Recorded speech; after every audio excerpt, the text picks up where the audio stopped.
I still remember the way the morning light spilled across the hardwood floors of the conference room that day. It was a Monday in early September, and the air was already heavy with the scent of stale coffee and fluorescent ambition. I had arrived early, as I always did, hoping to get a few minutes of quiet before the usual chaos descended. I liked that time, those thin moments of stillness before the machinery of deadlines and meetings and nervous laughter kicked into motion. My name is Emma Tran. I was the director of product innovation at Polaris Ventures, a mid-sized tech firm nestled between the glass towers of downtown San Diego. I had been with the company for 6 years, and until that morning I had believed I was building something meaningful, something lasting. I had led the launch of our 2 most successful platforms. I'd mentored new hires. I'd worked weekends without being asked because I believed in the work, and I believed that my loyalty meant something.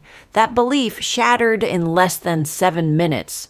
Vivian Doyle, our newly appointed VP of Operations, was waiting for me when I walked into the conference room. She didn't offer me coffee or a seat. Her manicured hands were folded neatly on the table like she was preparing to deliver bad news to a stranger she barely knew. And in a way, that's exactly what she did. "Emma," she said flatly, not even meeting my eyes, "we've decided to restructure the product department. Your role is being eliminated effective immediately. No preamble, no warning, just that one sentence." I blinked. "I'm sorry." She slid an envelope across the table. "Your severance package is inside. It's generous and includes 6 weeks' pay.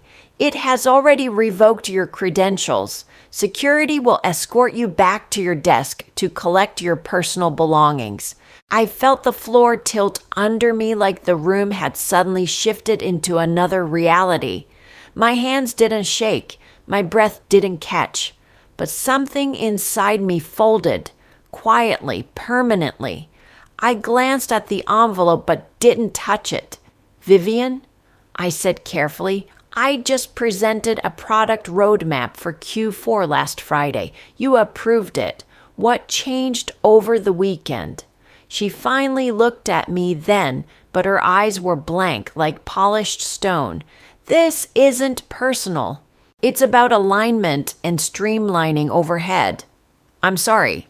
Except she wasn't. Not really. You can tell when someone delivers a lie wrapped in corporate civility. It was never about overhead. It was about power.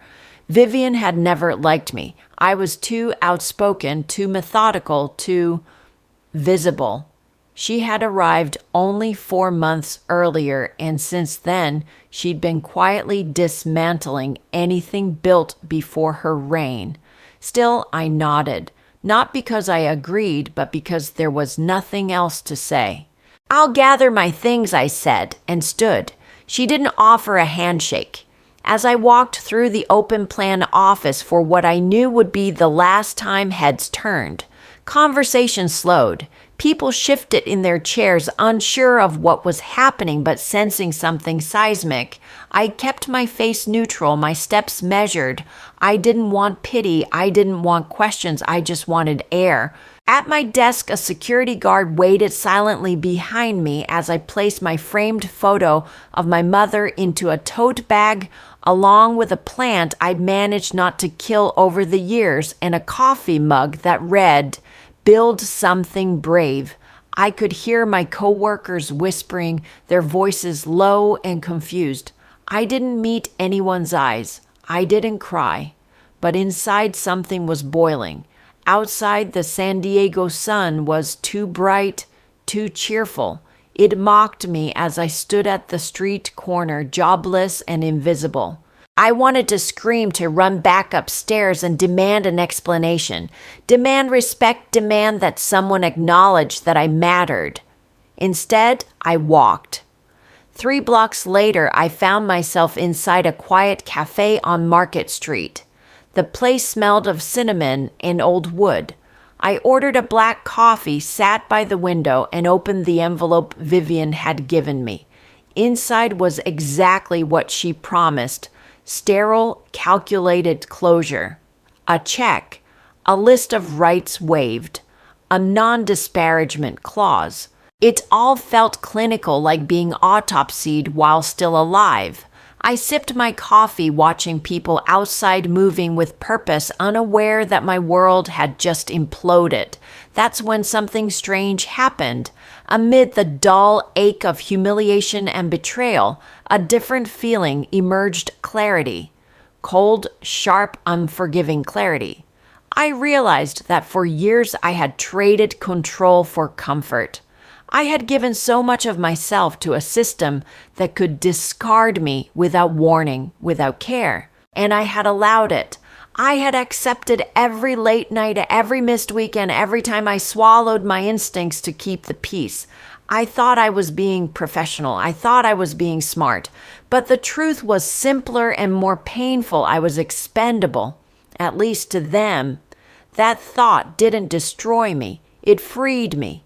For the first time in years, I felt the stirrings of something dangerous and exhilarating. Not revenge, not yet. Just the whisper of possibility, the seed of rebellion. I pulled out my notebook and began to write, not a resume, but a blueprint. I made 2 columns. On the left, I listed everything Polaris had done wrong: bureaucracy, silos, lack of empathy, performative diversity, stifled innovation. On the right, I wrote how I would do it differently. If I ever had the chance, I sat there for 2 hours. By the time I closed the notebook, I knew 2 things with absolute certainty. 1, I was never going back. 2, I was going to build something better. But the truth is, clarity doesn't pay rent. The severance check, no matter how generous, wouldn't last more than 2 months if I didn't act fast. That night, I opened up my old laptop and created a basic landing page: Emma Tran, product consultant. From concept to market done right. I sent a message on LinkedIn announcing I was available for consulting. I updated my portfolio, uploaded recent case studies, and messaged 10 of my former clients and collaborators. By morning, I had 2 replies. By Friday, I had my first freelance contract, $3,000 for a 6-week engagement with a growing startup in Oakland.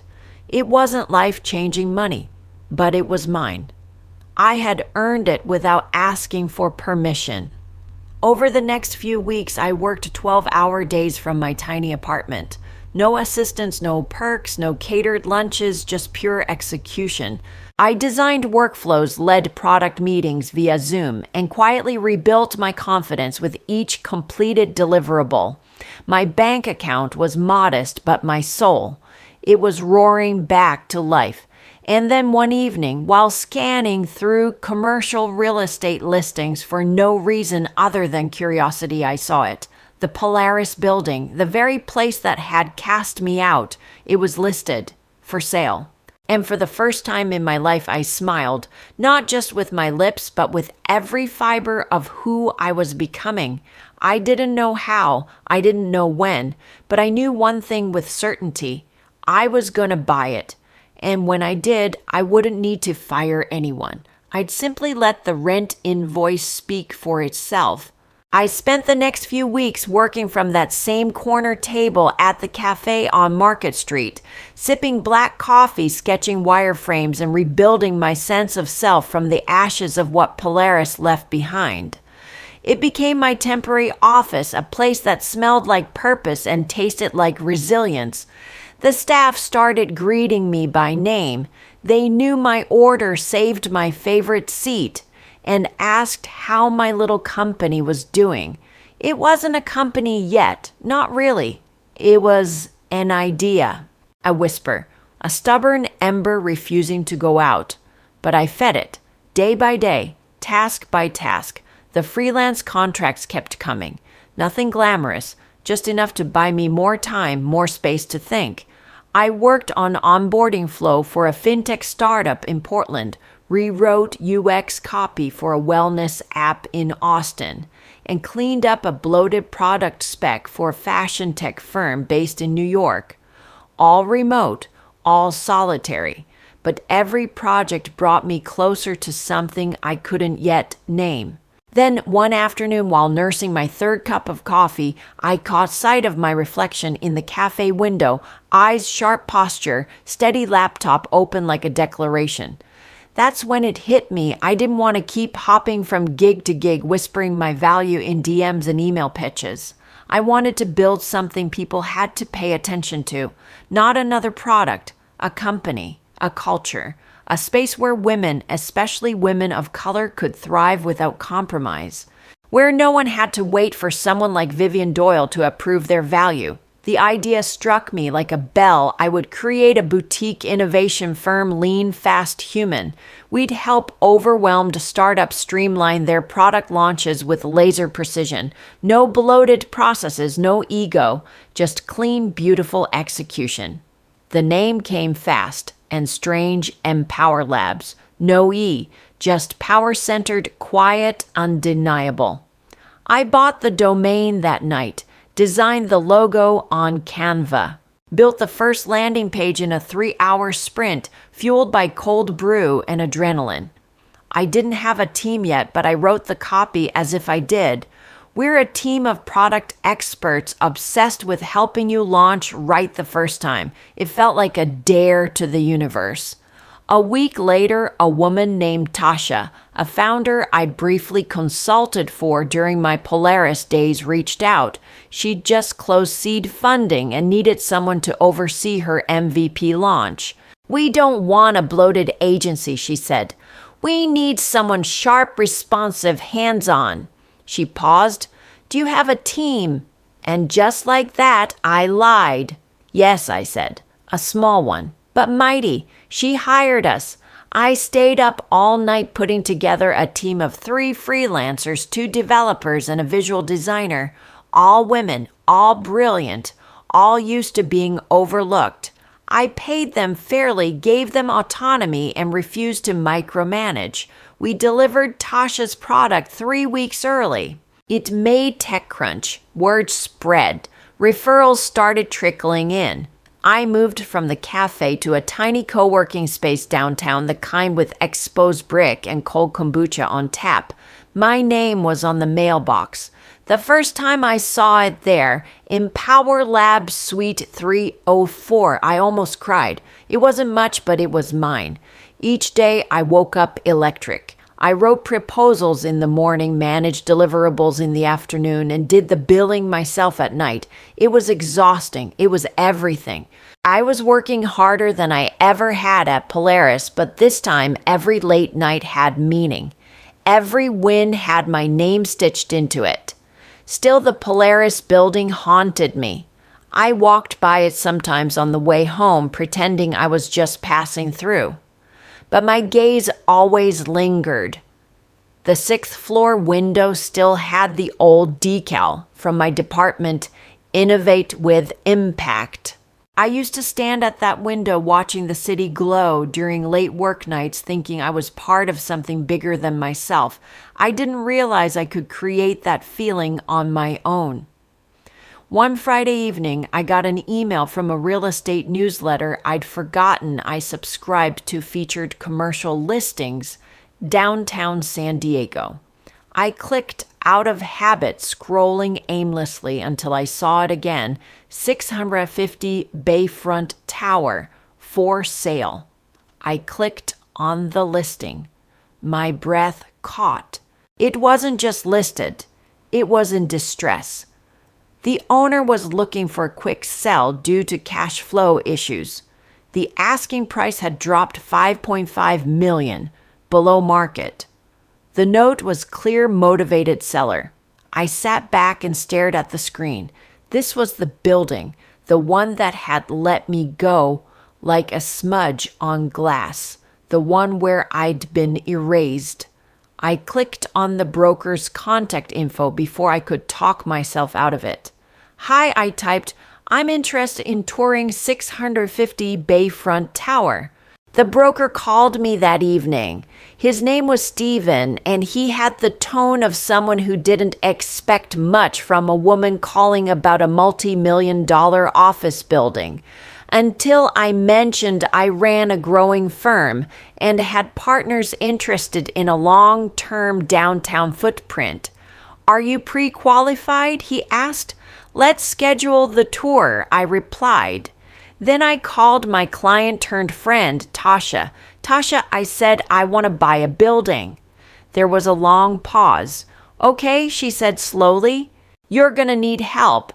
By Monday, she had introduced me to her venture attorney, who introduced me to a silent investor, who introduced me to a regional bank that worked with women-owned businesses. The down payment would be hefty, the risk enormous, but the leverage immeasurable. I started pulling numbers, writing projections, assembling decks. I crafted the pitch like a symphony. Here's who we are, here's what we do, here's where we're going, and here's the building where it will all happen. It wasn't just office space. It was a monument to every woman who'd ever been told, "We've decided to go in a different direction." I toured the property 2 weeks later, the elevator still stuck slightly between floors. The conference room still had the same clunky chairs. The 6th floor window still looked out over the bay where the sun turned water to gold at 5:32 p.m. sharp. Stephen followed behind me, clipboard in hand, trying to sell the vision of what the place could be. But I didn't need him to. I could already see it. 1 floor for our firm, 1 for co-working space dedicated to women-led startups, a podcast studio, a rooftop garden, everything Polaris could have been if it had heart instead of hierarchy.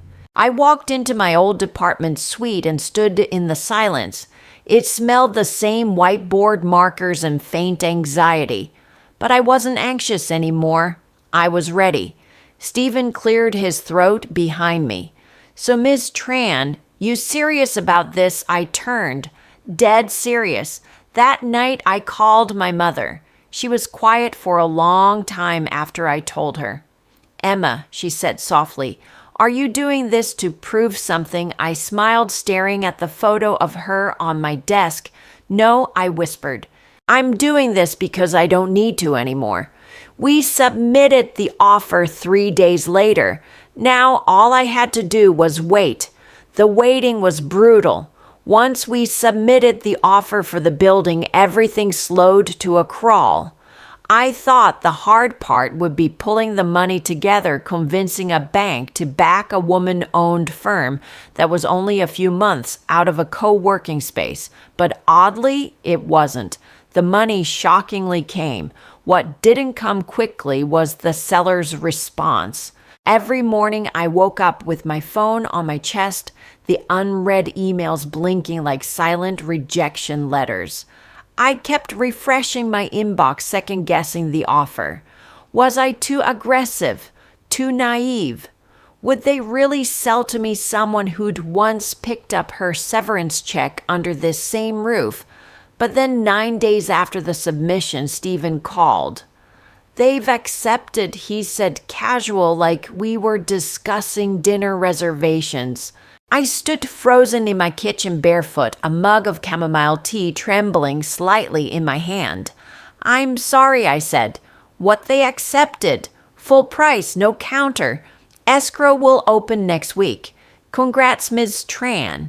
Looks like you're about to own a $5.5 million piece of downtown." I didn't answer at first. A sound left my throat, a laugh or a gasp, I wasn't sure. I set the mug down and stared out my apartment window.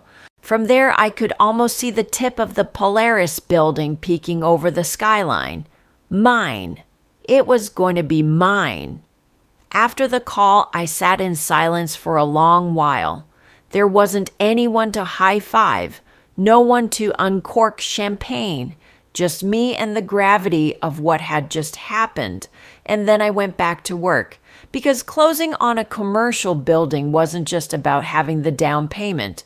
It was meetings and inspections and endless paperwork and lawyers asking you to explain line items in your 5-year forecast like your future depended on it, which of course it did. I'd never moved so fast and so precisely in my life. Tasha connected me with her CFO to clean up my financials. We scrubbed every transaction from Empower Labs' birth until now, highlighting profit burn rate, client retention growth velocity. Then we wrapped that in a narrative how I turned a one-woman consultancy into a firm landing enterprise clients in less than 6 months. That part was true. What I didn't say was that I often worked 14-hour days and still hadn't taken a full weekend off. We submitted everything to the bank. The following week, I flew to San Francisco for a pitch session with a venture partner from a quiet but powerful fund that invested in underrepresented founders. She was a Vietnamese American woman in her 40s named Lynn. Her demeanor was calm but piercing, like someone who could read the truth in your blink rate. She let me speak for 40 minutes straight. When I finally stopped, she leaned back and said, "You're not just trying to buy a building, are you?" "No," I said. "I'm trying to take back everything that was stolen without a sound." Lynn nodded slowly. "We'll do 60% of the down payment." I exhaled so hard it felt like I'd been holding my breath since the day I got fired. "Just one condition," she added. "Keep your overhead lean and no empire building. You don't need to be a unicorn. You just need to own your lane." I shook her hand. Back in San Diego, the team, yes, my team now, was thriving. We had 2 new clients, both word-of-mouth referrals. The beauty of building slow and honestly was that people came to us not because of glossy branding, but because we got things done. Fast, clean, right. And the more we grew, the more I saw a new culture taking shape. No one had to prove their worth in endless meetings. No one was reduced to their job title. We didn't measure value in hours worked or how many Slack messages you sent at midnight. We measured it in impact. That's when I made the decision. When the deal closed, Empower Labs wouldn't take just a floor. We'd take the 6th. The same 6th floor where I once sat as a middle manager slowly losing her light. The same floor Vivian Doyle still leased. Yes, Vivian. She was still there. I had confirmed it with Stephen, though he wasn't supposed to tell me. Polaris had downsized since I left, and Vivian had consolidated most of her operations to the top 2 floors. She paid rent to the old landlord. Soon she would be paying rent to me. My hands didn't shake when I signed the final closing documents. That surprised me. I thought I'd feel something big and dramatic, a wave of flash, maybe a cinematic rush of triumph. But all I felt was calm, deep, anchoring calm. I was taking back space, not just physically, but psychologically. The night the deal closed, I stood in the empty 6th floor by myself. The lights buzzed faintly overhead. The carpet still bore coffee stains from a dozen forgotten mornings.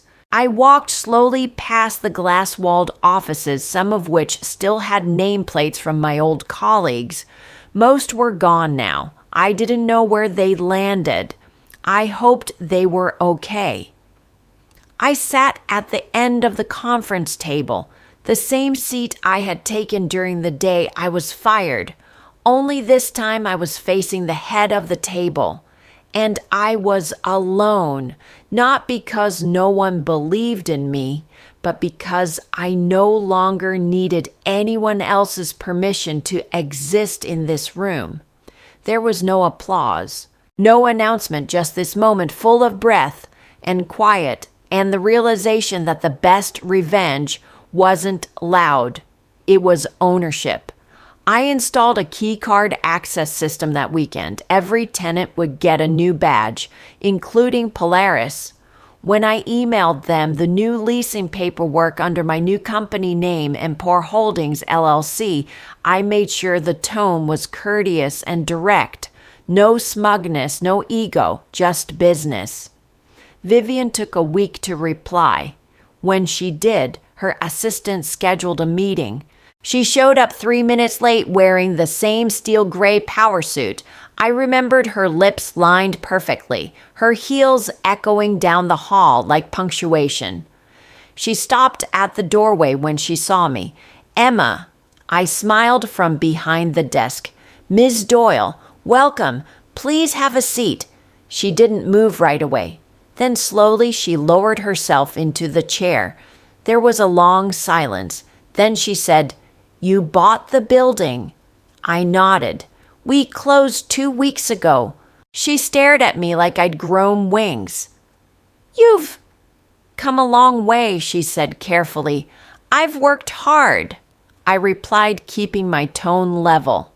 She folded her hands, probably rehearsing some version of a congratulatory speech, but I didn't need it. I handed her the new leasing agreement. Rent will increase by 12% in line with market adjustments. You'll also need to vacate the southern conference room. We'll be converting it into a recording studio. Vivian looked down at the paperwork, then back up. "And if we refuse," I smiled, "then you'll need to find a new home." She didn't say anything, but her eyes, those same eyes that once told me I didn't belong, held something I hadn't seen before. Respect, maybe even fear. She signed the lease without another word. As she left, she turned at the door. "Emma, this is personal for you, isn't it?" I met her gaze. "No," I said. "It's just business," but we both knew I was lying. I sat back in my chair after she left, exhaling slowly. This wasn't revenge, not really. This was reclamation of dignity, of space, of narrative. They say success is the best revenge. They're wrong. Ownership is. By the time we hung the new sign in the lobby, I no longer felt the burn of being fired. What once lived like a wound had hardened into muscle, earned, layered, tested. The brushed metal plaque read simply Empower Labs HQ, clean, modern, no frills. I stood there for a long moment that morning, staring at it as the sunlight cut across the floor tiles. I didn't smile. I didn't cry. I just stood tall. It was real, my building. And now it was time to turn it into more than a monument to what had been lost. I didn't want to just own this place. I wanted to activate it. I wanted to make every square foot do the kind of work Vivian's world never imagined possible. Empower Labs wouldn't just occupy a floor. We'd become a catalyst. I started with the 6th floor. The same floor that had once been Polaris's product wing was now being gutted, not out of spite, but because the energy in it needed to be erased. Gone were the cubicles, the half walls, the old tech graveyard of outdated monitors. In their place, I envisioned light, movement, collaboration. We kept the bones, high ceilings, clean sightlines, but introduced acoustic wood panels, readable glass walls, ergonomic furniture, and zones of quiet and deep work. We installed a skylight above the main brainstorming area and added plants to every corner. I wanted life to push through everything. Green oxygenating reminders that growth wasn't linear, but it could still be beautiful. People walked in and gasped. It didn't look like an office. It looked like possibility. We opened the 5th floor to sublease only to women-led startups, nonprofits, or freelancers with scalable ideas. I priced it well below market because I remembered what it was like to have a dream but no door to knock on. Within a month, we had filled every suite. A Black-led digital mental health startup, a Latina-founded edtech app, an immigrant-run community law project. One of them asked if they could throw their company's launch party in the shared atrium space. I said yes. I even paid for the drinks. That night, the 6th floor windows glowed with laughter and music. I stood at the back watching all these powerful women toast their survival and their vision, dancing between deadlines and ambitions. Someone handed me a glass of Prosecco and called me the queen of the building. I laughed, but inside I felt something settle. Not power, not pride, peace. That weekend, I returned alone to the 6th floor and pulled open one of the old filing cabinets we hadn't yet removed. Inside were remnants of Polaris' old HR forms, printed out product specs with my name still scrawled on the margins, a quarterly goal sheet I drafted 2 months before my exit. On it, I had written in red pen, "Create something unforgettable." I stared at it for a long moment, then carefully folded it and tucked it into my coat pocket. It didn't belong in a file. It belonged in memory. Meanwhile, Polaris itself wasn't doing great. Since my departure, they had missed 2 product deadlines and lost a key client. Their headcount had shrunk by 40%, and though I didn't go looking for it, word got around Vivian was under pressure. The board wasn't thrilled with her results. There were whispers of an acquisition, a quiet sale, or worse, a dismantling. She still paid rent on time every month, but she avoided me now. We crossed paths once in the elevator. She nodded. I nodded. Neither of us spoke. But one afternoon, her assistant requested a meeting. When Vivian entered my office this time, she didn't wear the steel gray armor of a woman in command. She looked tired, smaller somehow. "I won't waste your time," she said. "We'd like to renegotiate the lease. We're consolidating again." I said nothing. I just let the silence hang. "I know we haven't always seen eye to eye," she added, "but it's business. You understand." I did. But I also understood that when I had asked for transparency, she'd given me a folder and a security escort. That wasn't just business. That was dismissal wrapped in a smile. "I'll review your request," I said, keeping my voice neutral. She hesitated. "Emma, this building means something to you, doesn't it?" Now I looked at her. "It means I didn't give up when I had every reason to." She nodded once and left. I never did lower her rent. Instead, I repurposed an unused server room on the 3rd floor into a library of failed startups. I called it the Quiet Room. People could come flip through old decks, abandoned prototypes, letters to investors that never replied. It was a place for grief and learning. No judgment, just stories. It became strangely popular. Founders started leaving anonymous confessions in a Dropbox we installed. By the door, we scaled too fast. We didn't listen to our users. I was afraid to fire my co-founder. I got divorced trying to make it work. It became sacred. We hosted community roundtables and story nights where founders shared their biggest screw-ups, not their polished TED Talks. I was the first speaker. I told them how I had mistaken loyalty for safety, how I had stopped asking myself what I wanted, how getting fired was the best thing that ever happened to me. They clapped, not because I triumphed, but because I told the truth. One day, I returned to my corner cafe on Market Street, the place where it all began. I sat in my old seat by the window, ordered the same black coffee, and pulled out the notebook I had filled the day Polaris let me go. The 2 columns were still there. On the left, everything they had done wrong. On the right, everything I had sworn to do differently. I drew a 3rd column. This one had no heading. I started listing what I had learned since people remember how you made them feel long after they forget what you said. Silence can be power if you own the pause. Don't build what you think they want. Build what they need but can't articulate.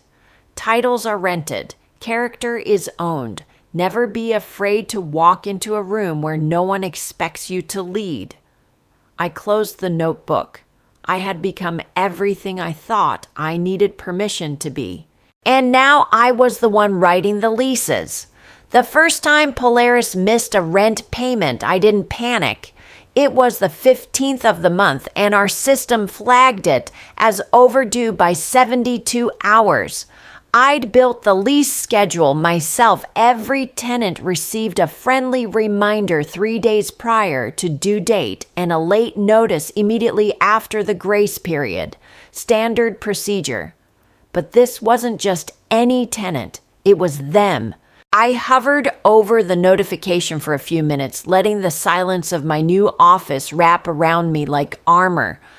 I didn't want to be petty. I didn't want to feel vindicated either. But I couldn't deny the quiet thrum of poetic justice pulsing under my skin. I waited a full day before calling. Vivian didn't answer. Instead, her assistant, a younger woman with a calm voice and the tone of someone perpetually trying to clean up someone else's mess, picked up. "Yes, we're aware," she said, a little too quickly. "There's been a delay in processing on our end. We're hoping to resolve it by next week." "Next week," I repeated evenly. "That's almost 10 days late. This isn't a co-working membership. It's a commercial lease. You understand that?" Yes, she hesitated. "Yes, Ms. Doyle asked me to let you know we appreciate your patience." I thanked her, hung up, and flagged it in our system. No escalation yet, not yet, but I had a hunch. By the end of that week, I learned from a mutual connection, one of our subtenants on the 4th floor, who had formerly contracted with Polaris, that the company was bleeding cash. 2 more clients had pulled out. Their team had been trimmed to a skeleton crew, and most of them were working remotely, which made paying for downtown real estate seem increasingly irrational. Vivian was stalling. I gave them until Monday. When nothing came, I did what any landlord would do. I initiated formal collection proceedings and served them with a notice to cure or quit. The message was clear: pay the rent or vacate the premises within 15 days. I braced for retaliation, for some last-minute counterattack, but it never came. What did come was a quiet, polite email from Vivian herself. "Emma, we've reviewed our obligations and have concluded that continuing operations in our current space is no longer tenable. Please consider this our 30-day notice of intent to vacate. Thank you for your professionalism throughout. Regards, Vivian Doyle." That was it. No apology, no acknowledgement of what had transpired between us, just a simple sanitized exit, the same kind I'd received once long ago. But this time I was the one holding the door. I sat with the email for a long while, not knowing whether to feel triumphant or hollow, because this wasn't how I'd imagined it. When I dreamed of reclaiming this space, of turning the tables, I imagined something louder, maybe a confrontation, maybe a groveling apology, or at least a shred of recognition that something deeply unjust had once occurred here. But this was clinical, procedural, clean. A part of me wondered if I should reply, but I didn't. Instead, I began preparing for the transition. I coordinated with building operations to inspect their office space. I walked through the once imposing executive suite that Polaris had clung to for so long. The branded signage had already been taken down. Desks stood empty. Chairs pushed slightly askew as if abandoned in a hurry. Their war room, once filled with vision boards and post-it notes about market disruption, was now stripped of identity. Just blank walls and the smell of dust. It wasn't satisfying. It was sobering.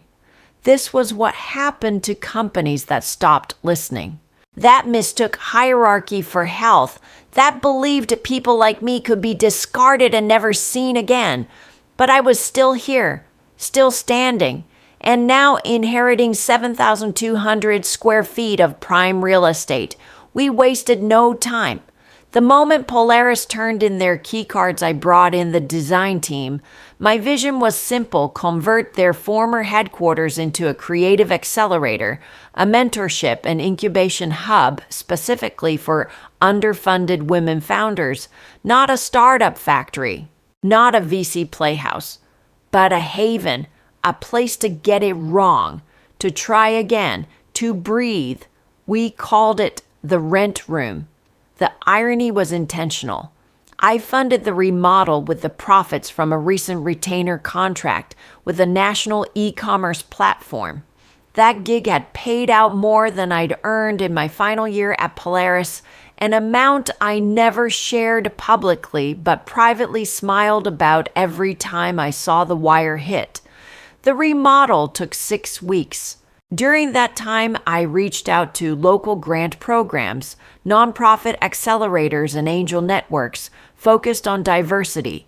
I built partnerships, pulled in mentors, hired a full-time program director named Farah, who had been overlooked one too many times in her corporate life and was now determined to build the kind of ecosystem she'd never had access to. We launched with 10 startups, 10 brilliant, wildly underestimated women with ideas that scared investors because they didn't fit the mold.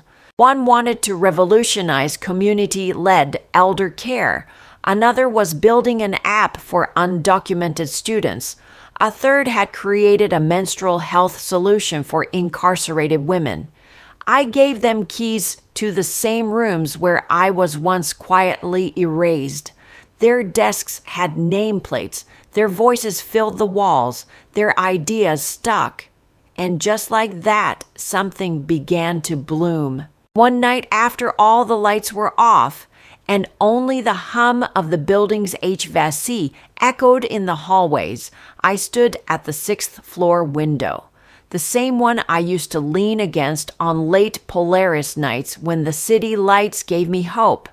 The skyline looked no different, but I was no longer surviving someone else's decisions. I was building futures, mine, theirs, ours. That's when I saw her. Vivian. She was across the street standing outside the coffee shop I used to call my sanctuary. She looked smaller somehow, her hair no longer armor straight, her face tired in the amber streetlight. She didn't look up, just waited quietly for her drink, phone in hand, tapping at a screen like the rest of the world. And for the first time since this story began, I didn't feel anything sharp toward her. I didn't want revenge. I didn't even want recognition. I just wanted the work to outlive the wound. I turned from the window and walked the hallway, slowly running my fingers along the walls. These halls were no longer haunted. They were humming. This building had been a symbol of power I once feared. Now it was a vessel, a place for breath, for trying, for rising again and again. Rent had been paid, not just in dollars, in dignity, in ownership, in the quiet, unspoken knowledge that I had turned a place of dismissal into a sanctuary of arrival. I didn't need to slam any doors. I just needed to keep opening them for others. And I would, again and again. Success didn't come like a thunderclap. It came in whispers. It came in the way the morning light poured through the newly cleaned windows of the 6th floor, where women now gathered with laptops and laughter whiteboards full of sketches and dreams. It came in the slow accumulation of invoices paid on time, in the murmur of team meetings filled with kindness rather than fear, in the daily rhythm of a place that no longer needed to raise its voice to matter. This was not a victory I could measure in headlines or handshakes. It wasn't something I could post online with a flashy photo and a caption about resilience. It was quieter than that, deeper, the kind of success you feel in your bones. My office sat in the northeast corner of the 6th floor, flooded with natural light, and surrounded by people I respected. We didn't talk much about what Polaris had been or what it had done to me. That chapter was closed. The rent had been paid, the keys returned, the space reclaimed. But every now and then someone new would walk past my door, pause at the name etched into the glass, Emma Tran, founder and CEO, and ask, "Wait, you're the Emma?" And I'd smile. not out of pride, but peace. The team grew slowly and intentionally. We never chased scale for the sake of optics. Empower Labs stayed lean collaborative, built around the idea that fewer meetings and more trust made for better work. We turned down more clients than we accepted, prioritizing people who shared our values, clarity over chaos, process with purpose, and most of all, humanity before ego. We created Rituals Monday, quiet mornings where no one was allowed to schedule meetings until noon. Fridays were reserved for fail shares, 10-minute stories about something that didn't work and what we learned. We made space for life, parental leave, mental health, days, flexible hours for caregivers. We trusted each other to know what we needed and speak it out loud, and people noticed. Referrals doubled. Articles were written. A major publication did a feature titled, "The Woman Who Turned a Firing into a Framework." I read it once and never looked at it again. Not because it wasn't flattering, but because I didn't want the past to be the most interesting thing about me. One afternoon, I was invited to speak at a local university where the dean was building a new entrepreneurship program. The students were young, hungry, full of questions about failure and fundraising and how to win. I told them the truth. You don't win by being loud, I said. You win by being solid, by building something so honest and useful that the world can't ignore you. You win when you stop needing someone else to validate your worth. Afterward, a young woman approached me, notebook in hand, her voice shaky. "Can I ask, how did you not let the bitterness swallow you?" I paused before answering. "Because it almost did," I said. But I realized bitterness is heavy, and I needed both hands to build. She wrote that down.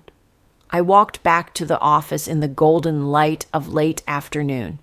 Our building stood like a lighthouse among taller, glossier towers. It didn't need to be the biggest. It needed to be the place where people found their footing.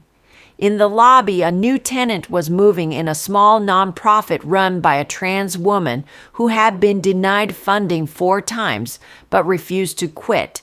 She looked up, recognized me from a photo, and whispered, "Thank you for giving us a floor." "No," I said. "Thank you for filling it." As the elevator climbed, I glanced at the walls. We had hung framed photos of our tenants, their team portraits, interspersed with quotes not about success, but about process. One read, "We didn't pivot because of the market. We pivoted because our hearts changed." I stepped into my office and opened the window just a crack, letting the breeze cut through the warmth. The city below was moving loud and relentless, but up here there was space to breathe, space to think. I sat at my desk and pulled out the same notebook I'd carried since that day I was fired, the one with the 2 columns. I turned to the back and began writing a letter, not to Vivian, not to Polaris, but to myself 6 years ago. The woman sitting in a cafe with a pink slip and a broken heart. "Dear Emma, you're not done. This isn't the end. This is the beginning of the version of you that no one saw coming, not even you. You will cry in the shower, yes. You will doubt yourself more times than you can count, but you will build something sacred. You will build something real. And one day you will walk into a building you own, pass a hallway full of people who look at you, not with fear, but with respect. And you'll know deep in your chest that you are safe because you made yourself that way. So stand up, walk out, and start again. Love, future you." I closed the notebook and exhaled. Later that evening, the office emptied. The lights dimmed. I stood alone in the space I once only dreamed of my footsteps echoing gently. I walked through the quiet corridors, past conference rooms, now filled with potential, and paused at the rooftop. We'd installed a small garden, nothing fancy, just herbs, native plants, a few wildflowers. I stood among them, the air cool, the sun just slipping behind the skyline. Down below, the world rushed. Up here, we rebuilt softly, steadily, without apology. My phone buzzed. A message from Farah. Our program director, one of the founders, landed a pre-seed round. She wanted you to know you were the first person who made her believe she could. I put the phone away, my heart full. There are moments that define you, firings, betrayals, failures. But there are quieter ones that redeem you, a key sliding into a lock that now belongs to you, the sound of your name said with warmth, a space filled not with fear, but with freedom. This wasn't about revenge anymore. It hadn't been for a long time. It was about what came next, and what came next was everything.